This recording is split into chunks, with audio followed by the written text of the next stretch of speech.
रहमतुल्लाहि व बरकातहू। दोस्तों उम्मीद करता हूँ आप सब लोग खैरियत से और खुशहाल होंगे। दोस्तों डिप्रेशन एक ऐसी बीमारी जो इंसान से जानवर बनाने में या जानवर ही बन जाता है। अगर वो अपनी जान लेता है या किसी की जान लेता है तो जानवर। ये डिप्रेशन हमारे मुआशरे का एक कांस्टेंट एलिमेंट, एक कांस्टेंट।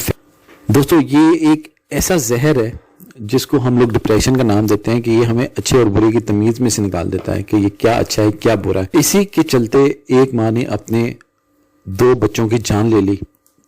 इस हद तक वो किस हद तक डिप्रेशन की शिकार रही होगी कि जो हमारे रोजमर्रा के डोमेस्टिक इश्यूज हैं, जो घरेलू, जो बाहर के, जो हुकूमत की तरफ से पेट्रोल महंगा कर दिया, ये कर दिया, वो कर दिया, वो तो आप बाहर किसी से भी शेयर कर दोगे, यार इतना बुरा हो गया, ये हो गया।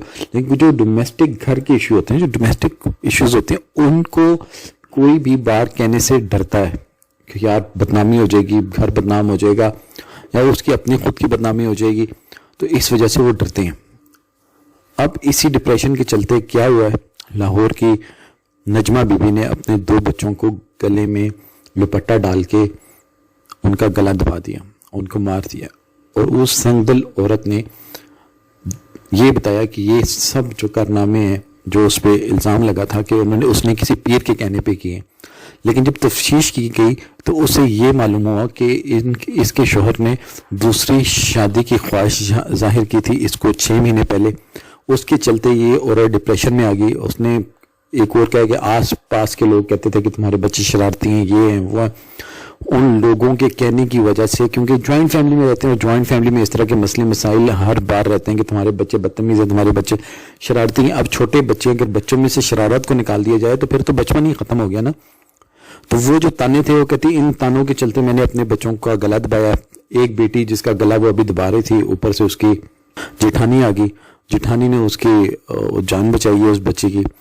तो ये इस हद तक कि हम लोग इस्लाम से सिर्फ और सिर्फ इस्लाम से दूर हो गए हैं। उसके बाद जो हमारे इस्लामी जमहूरिया पाकिस्तान के जो मामलात हैं वो कुछ इस तरह के हैं कि वो आम बंदे को, जो गरीब बंदा है, वो तो ऐसे रुल गया है।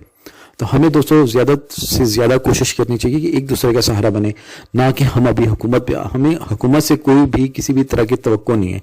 वो आपको 2 रुपये का या 1.5 रुपये का रिलीफ देती है पेट्रोल के अंदर, वो 2 बार आपको रिलीफ देती है, तीसरी बार वो 10 रुपये पेट्रोल बढ़ा देती है। हम लोग इस चक्कर में बड़े खुश हो जाते हैं कि यार ये देखे ना 1.5 रुपये और 2 रुपये इन्होंने जो प्राइसेस डाउन किए, और मीडिया बड़ा खुश होकर बताता है। ये नहीं बताता कि ये सारी गेम है। सबको पता होता है कि गेम है, कि 2 बार हमने सस्ता करना और तीसरी बार और चौथी बार, 5वीं बार, 6ठी बार हम महंगा करेंगे। तो 2 बार जो सरमायादार है उनको नुकसान होगा। नुकसान क्या होगा? और तीसरी वो लेते ही नहीं है, वो रोक देते हैं हर चीज़ को। और उनके रोकने की वजह से, यानी कि हम लोग ब्लैकमेलिंग का शिकार हो रहे हैं। उस ब्लैकमेलिंग की वजह से गरीब जो है अपना कलेजा छलनी करने से नहीं बाज आ रहा। वो अपने कलेजे को, ये उसका कलेजा ही था ना उस औरत का, जिसको उसने छलनी कर दी है। दोस्तों अगर हमारी वीडियो आपको अच्छी लगी है तो हमारे चैनल को लाइक और सब्सक्राइब करें और बेल बटन को क्लिक करना ना भूलें, ताकि हमारी आने वाली वीडियोस आप तक आसानी पहुंच सके। अस्सलाम वालेकुम व रहमतुल्लाहि व बरकातहू।